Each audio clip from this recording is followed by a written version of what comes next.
In a quiet village where traditions ran deep and the whispers of generations echoed through narrow alleyways, a young girl named Lila was born. Her birth should have been a celebration, a joy-filled moment for her parents. But instead, it was the beginning of her sorrow. Lila was different from the start. She didn't cry much as a baby. Her eyes, deep brown and glimmering with thought, always seemed to be searching for something. As she grew, her calm demeanor and quiet presence unnerved her family. But what truly set the tone for her fate was something no one could have predicted. Something she didn't even understand herself. By the time Lila was 12, the community began to talk. There was pressure on her parents' relatives asking questions, neighbors whispering behind curtained windows. Why didn't Lila get sick like other girls? Why hadn't she started the natural signs of womanhood?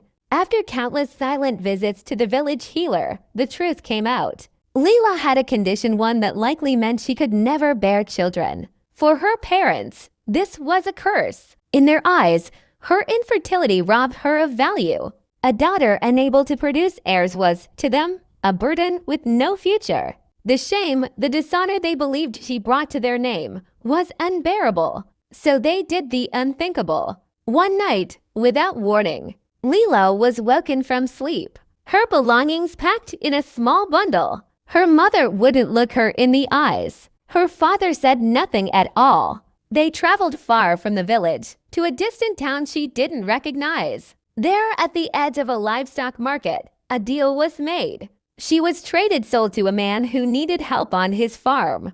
Just like that, her childhood was erased. She was no longer a daughter, no longer a girl with dreams. She was a transaction. The man who bought her was harsh. He treated her like a servant, barking orders and expecting obedience. Lila, though heartbroken and confused, did as she was told. She milked cows before sunrise, scrubbed floors until her fingers bled, and went to bed hungry most nights. But even then, she never cried. She'd learned that tears changed nothing. She learned to survive. For 2 long years, Lila lived in silence, her world shrinking to the boundaries of the farm and the cruelty within it. She rarely saw anyone from outside. No one asked who she was, and no one cared.